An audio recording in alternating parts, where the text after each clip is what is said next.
નમસ્કાર મિત્રો, હાઈકોર્ટ પટાવાળા વર્ગ 4ના અગાઉ 3 મોડેલ પેપર મિત્રો આપણે જોઈ ગયા છે અને કેટલાક રમતગમતના પ્રશ્નોનો વિડીયો પણ આપણે જોયો છે, જે નીચે ડિસ્ક્રિપ્શન બોક્સની અંદર આપેલું છે, ત્યાંથી આપ મેળવી શકો છો.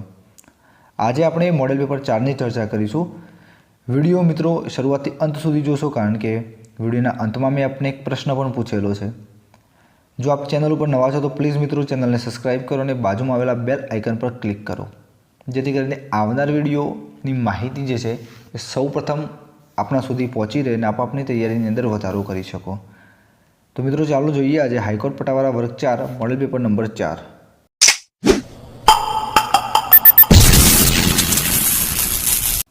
નંબર 1, પ્રથમ એશિયન ગેમ્સ ક્યાં રાખવામાં આવી હતી? ચીન, સિંગાપુર, ભારત કે જાપાન? તો મિત્રો અહીંયા સાચો જવાબ છે વિકલ્પ સી, ભારત. ભારતની અંદર 1951માં નવી દિલ્હી ખાતે સૌ પ્રથમ એશિયન રમતનું આયોજન કરવામાં આવ્યું હતું. આ ઉપરાંત ભારતે 1982માં પણ આ રમતનું આયોજન કર્યું હતું. કયો દેશ 19મી એશિયાઈ રમતોનું આયોજન કરશે?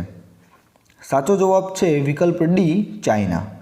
સપ્ટેમ્બર 2022માં 19મી એશિયન રમતો ચીનમાં હાંગઝો સિટી ખાતે યોજાશે અને આ ચીનનું ત્રીજું શહેર હશે કે જે એશિયન રમતનું આયોજન કરશે. નોઈડા ખાતે NMIના નવા કેમ્પસનું ઉદ્ઘાટન કોણે કર્યું હતું? નોઈડા ખાતે NMIના નવા કેમ્પસનું ઉદ્ઘાટન કોણે કર્યું હતું? તો મિત્રો અહીંયા જવાબ છે વિકલ્પ સી, પ્રકાશ જાવડેકર. ભુજના છેલ્લા રાજવીનું નામ શું હતું? જવાબ છે મદનસિંહજી. શ્રીમદ હેમચંદ્રાચાર્યના ગ્રંથનું કયા રાજવીએ જાહેર સન્માન કર્યું હતું?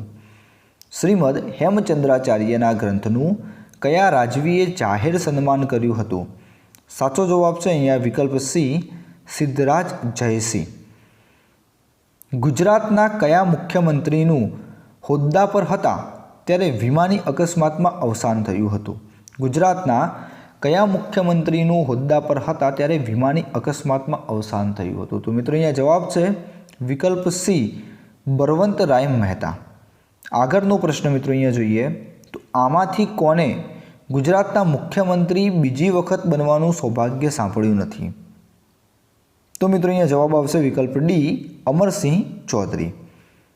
ગુજરાતનું કયું નગર સાક્ષર નગર કહેવાય છે? ગુજરાતનું કયું નગર સાક્ષર નગર કહેવાય છે? તો મિત્રો સાચો જવાબ છે વિકલ્પ સી, નડિયાદ. ગુજરાતમાં પ્રાચીન સંસ્કૃતિના અવશેષો ક્યાંથી મળ્યા છે? ગુજરાતમાં પ્રાચીન સંસ્કૃતિના અવશેષો ક્યાંથી મળ્યા છે? જવાબ છે વિકલ્પ સી, લોથલમાંથી. ગુજરાતમાં પ્રથમ ટીવી કેન્દ્ર ક્યાં શરૂ થયું હતું? ગુજરાતમાં પ્રથમ ટીવી કેન્દ્ર ક્યાં શરૂ થયું હતું? તો મિત્રો અહીંયા સાચો જવાબ છે વિકલ્પ ડી, પીજ. ઔરંગઝેબનો જન્મ ગુજરાતના કયા સ્થળે થયો હતો? જવાબ છે વિકલ્પ એ, દાહોદમાં. મોઢેરાની ભૂમિ પર મોહમ્મદ ગઝનવીને હરાવી સૂર્ય મંદિરની સ્થાપના કરનાર રાજા કોણ હતા? સાચો જવાબ છે વિકલ્પ બી, ભીમદેવ બાણાવરી. સિદ્ધપુરનું જૂનું નામ શું હતું?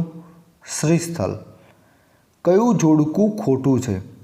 સુરપાણેશ્વર અભયારણ્ય નર્મદા, જેસોર રેન્જ અભયારણ્ય પંચમહાલ, રતનમહાલ રેન્જ અભયારણ્ય દાહોદ કે ગુડખર અભયારણ્ય કચ્છ? તો મિત્રો અહીંયા સાચો જવાબ છે વિકલ્પ બી, જેસોર રેન્જ અભયારણ્ય પંચમહાલ. મિત્રો જેસોર રેન્જ અભયારણ્ય જે છે એ છે બનાસકાંઠા જિલ્લામાં આવેલું છે. નીચેનામાંથી કયું ગુજરાતનું વીજ મથક નથી? તો મિત્રો તારાપુર એ ગુજરાતનું વીજ મથક નથી.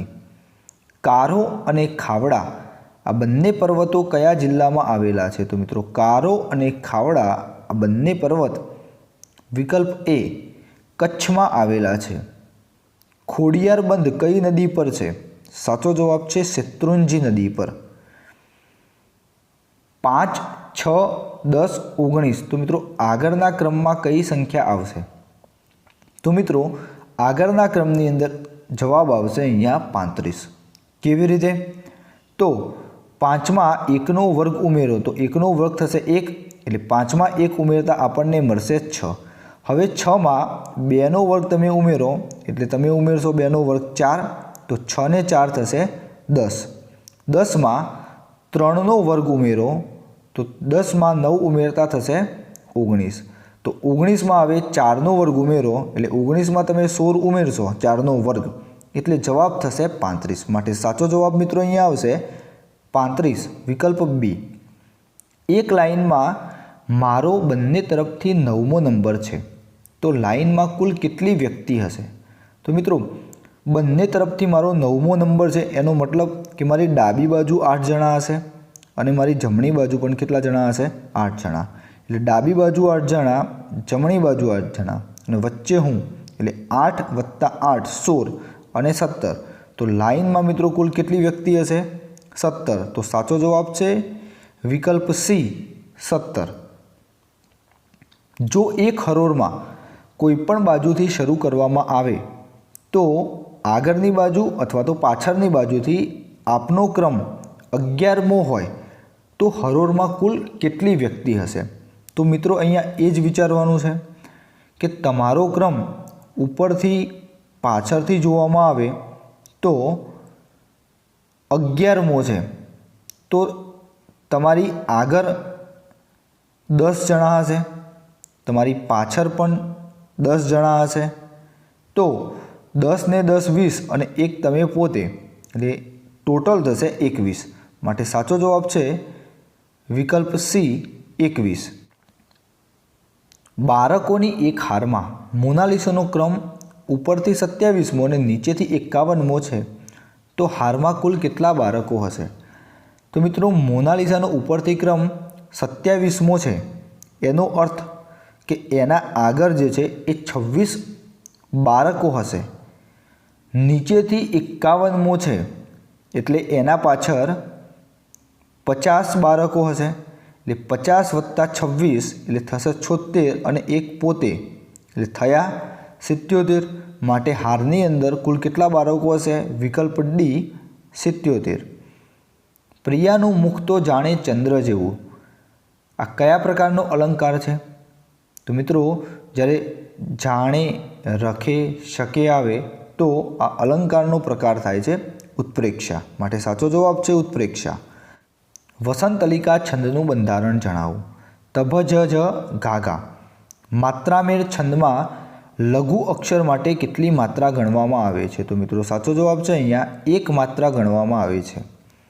અલંકારના મુખ્ય કેટલા પ્રકાર છે? તો મિત્રો અલંકારના મુખ્ય 2 પ્રકાર છે, શબ્દ અલંકાર અને અર્થાલંકાર. ઝાડ નીચે 5 વિદ્યાર્થીઓ બેઠા હતા, આ કયા પ્રકારનું વિશેષણ છે? તો મિત્રો સાચો જવાબ છે અહીંયા સંખ્યાવાચક વિશેષણ. સર્વજ્ઞનો સમાસ શું થશે? ઉપપદ. મારું કાર્ય મારી જાતે જ કરું છું, કયા પ્રકારનું સર્વનામ છે? તો મિત્રો મારું કાર્ય મારી જાતે જ કરું છું આ સ્વયંવાચક સર્વનામ થશે. પી ક્યુનો ભાઈ છે, આર ક્યુની માતા છે, એસ આરનો પિતા છે, ટી એસની માતા છે. તો જણાવો અને તેમની વચ્ચેનો સંબંધ શું હશે? તો મિત્રો અહીંયા સાચો જવાબ છે પ્રપુત્ર. એક્સ અને વાય બંને ઝેડના બાળકો છે. જો ઝેડ એ એક્સના પિતા છે પરંતુ વાય એ ઝેડનો પુત્ર નથી, તો વાય અને ઝેડ કયા સંબંધથી જોડાયેલા છે? સાચો જવાબ છે વિકલ્પ એ, પુત્રી અને પિતા. અત્યાર સુધીમાં એશિયન રમતોમાં કેટલા એડિશન ગોઠવવામાં આવ્યા છે? તો મિત્રો અહીંયા સાચો જવાબ છે 17. સૌથી પહેલાં ભારતમાં નવી દિલ્હી ખાતે 1951માં એશિયન રમતનું આયોજન કરવામાં આવ્યું હતું. ત્યાર પછી કુલ 17 વખત આ એશિયન રમતો રમાઈ છે અને 18 ઓગસ્ટ 2018માં ઇન્ડોનેશિયાની અંદર 18મી એશિયન ગેમ્સ રમાઈ ગઈ હતી અને હવે મિત્રો 2022માં ચીનમાં 19મી એશિયાઈ રમત જે છે એ રમાશે.